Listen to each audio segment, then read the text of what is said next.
যখন পুলিশ এক মেক্সিকান মাদক সম্রাটের প্রাসাদে অভিযান চালায়তক্ষণ তারা 120 কিলোগ্রাম ওজনের একটি নিরেট সোনার টয়লেট খুঁজে পায়, যার মূল্য ছিল $35 লাখ।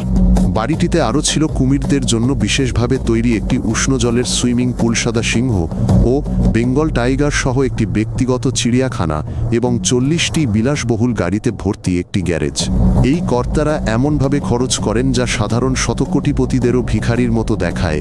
হীরাখচিত সোনার পিস্তল, 90 মিটার দীর্ঘ ইয়ট এবং চামড়ার ইন্টেরিয়র যুক্ত হেলিকপ্টার। তাদের মধ্যে একজন তার প্রাসাদের কেন্দ্রে নিজের 250 কিলোগ্রামের একটি সোনার মূর্তি স্থাপন করিয়েছিলেন, যা মনে করিয়ে দেয় যে তিনিই সর্বেসর্বা।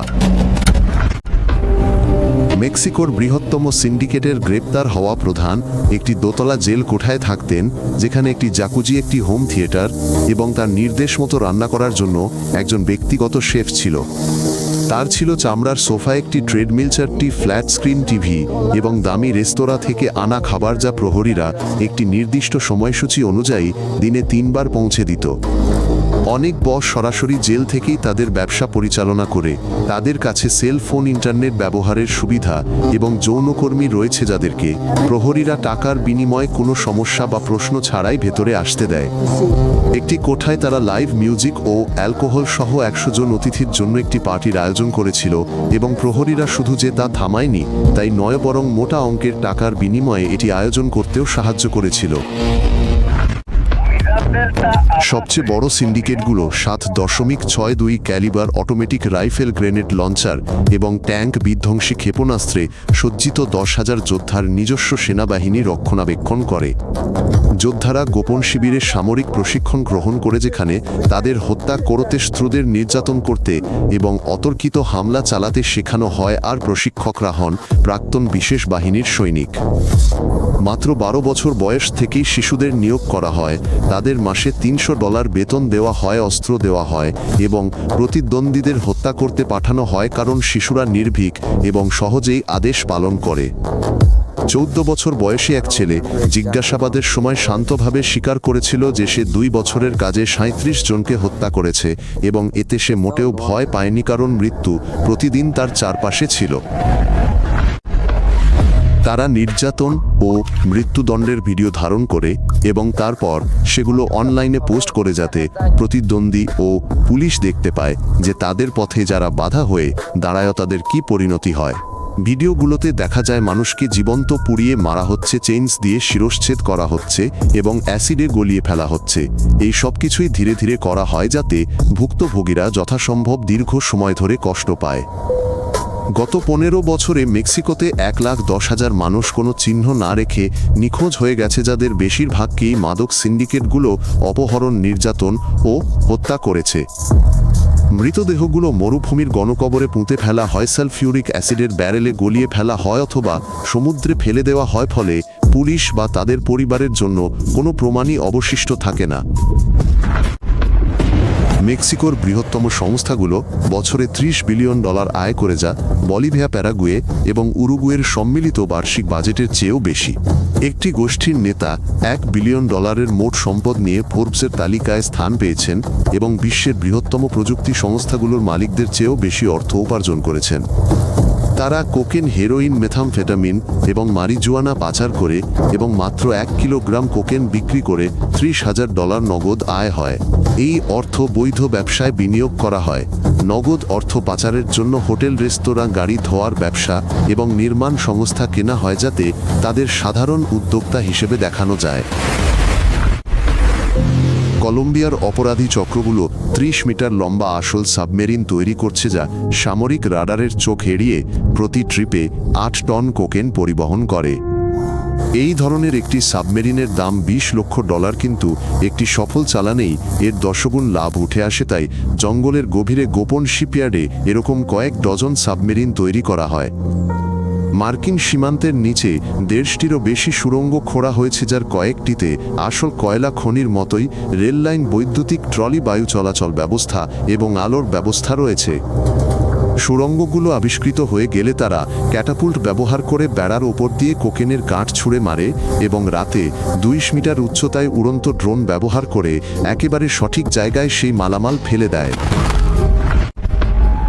মাদক সম্রাটরা তাদের ভিলায় জনপ্রিয় গায়ক ও অভিনেত্রীদের আমন্ত্রণ জানিয়ে পার্টি দেয় এবং এক সন্ধ্যায় গান গেয়ে ও অতিথিদের মনোরঞ্জন করার জন্য তাদের $1,00,000 পর্যন্ত পারিশ্রমিক দেয়। কিছু তারকা এই প্রধানদের সাথে দেখা করেছেন, একসাথে ছবি তুলেছেন এবং এই ধরনের প্রকাশ্য সাক্ষাতের পরিণতির বিষয়ে উদাসীন থেকে সেগুলো সোশ্যাল মিডিয়ায় পোস্ট করেছেন। তাদের স্ত্রী ও উপপত্নীরা বিলাসবহুল জীবনযাপন করে তারা 20 ক্যারেটের হীরা পরে $3,00,000 গাড়ি চালায় এবং নিজেদের খরচে সুইজারল্যান্ডের ক্লিনিকে প্লাস্টিক সার্জারি করায়। এক বসের প্রাক্তন স্ত্রী একটি বই লিখেছেন যেখানে তিনি বর্ণনা করেছেন কিভাবে তার স্বামী তাকে বিনা কারণে লক্ষ লক্ষ টাকায় ভরা ব্যাগ দিত এবং তিনি এক কেনাকাটাতেই সেই সব টাকা পোশাক কেনার পেছনে খরচ করে ফেলতেন। এই গোষ্ঠীগুলো মেয়র ভর্নর এবং পুলিশ কর্মকর্তাদের বিপুল পরিমাণ ঘুষ দেয় এবং পুরো অঞ্চল জুড়ে সমগ্র সরকার কার্যত রাষ্ট্র ও আইনের জন্য নয় বরং তাদের জন্যই কাজ করে। একটি শহরে পুরো পুলিশ বাহিনী সিন্ডিকেটের কাছ থেকে সরকারি বেতনের চেয়ে 3 গুণ বেশি বেতন পেত এবং পুলিশরা মাদকের চালান জব্দ করার পরিবর্তে তা পাহারা দিত। যখন একজন মেয়র সহযোগিতা করতে অস্বীকার করেন তখন 1 সপ্তাহ পরেই তাকে তার স্ত্রী ও 2 সন্তান সহ হত্যা করা হয় এবং এরপর থেকে ওই অঞ্চলের কোনো রাজনীতিবিদ তাদের বিরোধিতা করার সাহস করেননি। তারা তাদের পছন্দের প্রার্থীদের নির্বাচনী প্রচারণায় লক্ষ লক্ষ টাকা বিনিয়োগ করে যাতে এই ব্যক্তিরা পরবর্তীতে সংসদ ও সরকারের সম্পূর্ণ আইনসম্মতভাবে তাদের স্বার্থ রক্ষা করতে পারে। সিন্ডিকেটগুলোর মধ্যে যুদ্ধ লেগেই থাকে। যখন কোনো লেফটেন্যান্ট তার বসের দুর্বলতা টের পায় তখন সে তার লোকদের জড়ো করে শীর্ষস্থান দখলের জন্য একটি হত্যাকাণ্ডের পরিকল্পনা করে। 20 বছরেরও বেশি সময় ধরে 50-এরও বেশি উচ্চপদস্থ বসকে গুপ্ত হত্যা করা হয়েছে, যাদের বেশিরভাগই পুলিশ বা সেনাবাহিনীর হাতে নয় বরং তাদের নিজেদের অধস্তন এবং প্রাক্তন সহযোগীদের হাতে নিহত হয়েছেন। বিশ্বাসঘাতকদের বিশেষভাবে নৃশংসতার সাথে মৃত্যুদণ্ড দেওয়া হয়। কয়েক সপ্তাহ ধরে নির্যাতন করা হয়, তাদের পরিবারের সদস্যদের হত্যাকাণ্ড দেখতে বাধ্য করা হয়, তারপর দেহ খণ্ড খণ্ড করে অন্যদের সতর্ক করার জন্য শহরের চারপাশে ছড়িয়ে দেওয়া হয়। একজন প্রাক্তন বস 10 বছরের সাজা কমানোর বিনিময়ে তার সহযোগীদের পুলিশের হাতে তুলে দিয়েছিলেন এবং তার 1 মাস পরেই তার ভাইমা এবং 2 বোনের মৃতদেহ পাওয়া যায়, যাদের বুকের ভেতর একটি চিরকুট গোঁজা ছিল। মেক্সিকান সিন্ডিকেটের সদস্যরা জেসুস মালভার্দের কাছে প্রার্থনা করে, যিনি 19 শতকের একজন দস্যু ছিলেন যাকে সরকারি গির্জা স্বীকৃতি না দিলেও মাদক পাচারকারীরা তাদের পৃষ্ঠপোষক সাধু হিসেবে গণ্য করে। তারা তার সম্মানে উপাসনালয় নির্মাণ করে এবং পুলিশের হাত থেকে সুরক্ষা ও বিপজ্জনক কাজে সাফল্য কামনায় নৈবেদ্য হিসেবে টাকা সোনার চেন এমনকি কালাসনিক অ্যাসল্ট রাইফেলও নিয়ে আসে। তারা সান্তা মুয়ের্তেওকে পূজা করে, যিনি মৃত্যুরূপে চিত্রিত একটি কঙ্কালসার মূর্তি, এবং প্রতিটি বড় অভিযানের আগে প্রতিদ্বন্দ্বী ও শত্রুদের ওপর বিজয়ের জন্য তার কাছে প্রার্থনা করে। কিছু গির্জায় যাজকরা অপরাধীদের কাছ থেকে বিপুল পরিমাণ অনুদান গ্রহণ করেন এবং অর্থের উৎসের দিকে চোখ বন্ধ করে রাখেন, যা কার্যত তাদের আশীর্বাদ করে এবং তাদের পাপের জন্য নৈতিক ন্যায্যতা প্রদান করে। মেক্সিকোর বেশ কয়েকটি শহরে বিভিন্ন গ্যাং সমস্ত বাসিন্দাকে হত্যা বা বিতাড়িত করেছে, শহরগুলোকে ভুতুড়ে শহরে পরিণত করেছে যেখানে একজনও মানুষ নেই, আছে শুধু খালি বাড়ি। একটি শহরে 20,000 মানুষের মধ্যে মাত্র 500 জন অবশিষ্ট আছে, কারণ তারা একটি গণহত্যা চালিয়েছিল। যারা শহর ছাড়তে বা সিন্ডিকেটের জন্য কাজ করতে অস্বীকার করেছিল তাদের সবাইকে হত্যা করা হয়েছিল। পুরো এলাকার বাসিন্দারা তাদের বাড়িঘর ছেড়ে অন্য দেশে পালিয়ে যাচ্ছে, কারণ তাদের বলা হয়েছে যে এলাকাটি এখন নিয়ন্ত্রণে এবং যারা থাকবে তাদের হত্যা করা হবে। এই ভুতুড়ে শহরগুলোকে প্রশিক্ষণ কেন্দ্র, অস্ত্র ও মাদকের গুদামে রূপান্তরিত করা হচ্ছে এবং পুলিশ বা সেনাবাহিনী কেউই সেখানে প্রবেশ করে না, কারণ তা করলে সকলের নিশ্চিত মৃত্যু হবে। দরিদ্র অঞ্চলগুলিতে রাষ্ট্র যেহেতু তা করে না, তাই তারা নিজেদের টাকায় স্কুল, হাসপাতাল এবং খেলার মাঠ তৈরি করে এবং মানুষ তাদের নায়ক হিসেবে দেখতে শুরু করে। তারা ছুটির দিনে খাদ্য, বস্ত্র এবং খেলনা বিতরণ করে, অসুস্থ শিশুদের অপারেশনের খরচ বহন করে এবং রাস্তা মেরামত করে, যার ফলে স্থানীয় দরিদ্রদের মধ্যে তারা হিতৈষী হিসেবে পরিচিতি লাভ করে। তাদের মধ্যে কেউ কেউ ফুটবল ক্লাবের মালিকানার মাধ্যমে তারা অর্থ পাচার করে এবং তরুণ খেলোয়াড় নিয়োগ করে, যাদেরকে তারা বৈধ জাতীয় দলের চেয়ে 10 গুণ বেশি বেতন দেয়। স্থানীয় বাসিন্দারা সিন্ডিকেটের সদস্যদের পুলিশের কাছ থেকে নিজেদের বাড়িতে লুকিয়ে রাখে এবং সাক্ষ্য দিতে অস্বীকার করে, কারণ এই অপরাধীরা তাদেরকে রাষ্ট্র সারা জীবনে যা দিয়েছে তার চেয়েও বেশি দিয়েছে। বেশ কয়েকটি বড় গ্যাংয়ের নেতৃত্বে থাকে নারীরা যারা নৃশংসতায় তাদের পুরুষদের সমকক্ষ। তাদের মধ্যে একজন ব্যক্তিগতভাবে নির্যাতন ও মৃত্যুদণ্ডে অংশ নিয়ে বলপ্রয়োগের মাধ্যমে নিজের ক্ষমতা জাহির করত। সে নেতার উপপত্নী হিসেবে শুরু করলেও তার গ্রেপ্তারের পর পুরো ব্যবসাটি নিজের নিয়ন্ত্রণে নিয়ে সমস্ত প্রতিযোগীকে হত্যা করে এবং দেশ জুড়ে 3000 ডিলারের একটি নেটওয়ার্ক তৈরি করে। আরেকজন নারী বস কারাগার থেকে সেল ফোনের মাধ্যমে সিন্ডিকেটটি নিয়ন্ত্রণ করত, মৃত্যুদণ্ড ও সরবরাহের নির্দেশ দিত এবং কর্তৃপক্ষ 12 বছরেরও বেশি সময় ধরে তাকে থামাতে পারেনি। এই নারীরা বাহ্যিক রূপকে অস্ত্র হিসেবে ব্যবহার করে। তাদের দেখতে ব্যবসায়ীর মতো লাগে, তারা দামি স্যুট পরে এবং ক্যামেরার সামনে হাসে, কিন্তু এর আড়ালে যে কোনো শত্রুর প্রতি চরম নির্মমতা লুকিয়ে থাকে। তরুণ সদস্যরা বন্দুকডলারের বান্ডিল এবং বিলাসবহুল গাড়ির সাথে নিজেদের জীবনযাত্রার বড়াই করে ছবি পোস্ট করে এবং দরিদ্র এলাকাগুলো থেকে নতুন সদস্য সংগ্রহ করে। তারা নাইট ক্লাবে হাজার হাজার টাকা খরচ করা, কিলোগ্রাম ওজনের সোনার চেইন পরা এবং দেশের একটি সাধারণ পরিবারের বাড়ির চেয়েও দামি গাড়ি চালানোর ভিডিও ধারণ করে।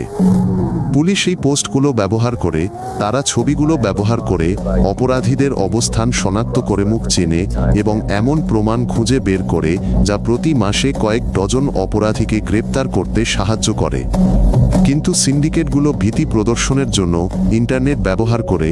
তারা মৃত্যুদণ্ডের ভিডিও পোস্ট করে, ব্যক্তিগত বার্তায় প্রতিদ্বন্দ্বীদের হুমকি দেয় এবং সমালোচকদের চিহ্নিত করে শাস্তি দেওয়ার জন্য তাদের ওপর নজরদারি করে।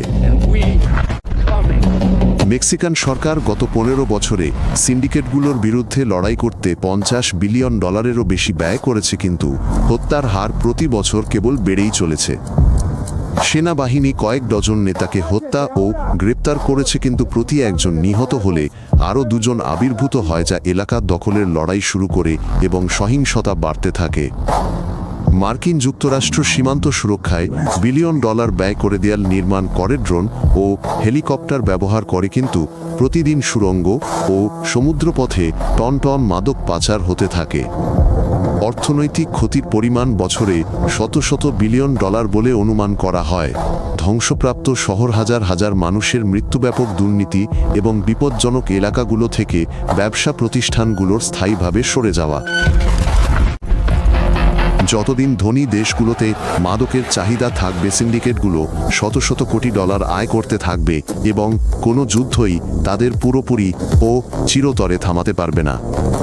প্রতি বছর তারা আরও শক্তিশালী হচ্ছে, আরও শক্তিশালী অস্ত্র কিনছে, আরও যোদ্ধা নিয়োগ করছে এবং এমন নতুন দেশগুলোতে তাদের কার্যক্রম প্রসারিত করছে যেখানে পুলিশ দুর্বল এবং দুর্নীতি বেশি। বিশেষজ্ঞরা বলেন যে তার একমাত্র উপায় হলো মাদককে বৈধ করা এবং এর থেকে লাভ তুলে নেওয়া, কিন্তু ভোটারদের রাজনৈতিক চাপের কারণে সরকারগুলো এমন পদক্ষেপ নিতে নারাজ। আপনি যখন এই পর্বটি শুনছিলেন, এরই মধ্যে তারা আরও কয়েক মিলিয়ন ডলার আয় করেছে, বেশ কয়েকজনকে হত্যা করেছে এবং সীমান্ত পেরিয়ে আরও একটি চালান পাঠিয়েছে এবং আগামীকাল এই সব কিছু আবার ঘটবে। যদি এটি আপনার আকর্ষণীয় মনে হয় তাহলে সাবস্ক্রাইব করুন, যাতে আপনি নতুন পর্বগুলো মিস না করেন। আমরা সবকিছু সংক্ষিপ্ত এবং প্রাসঙ্গিক রাখি।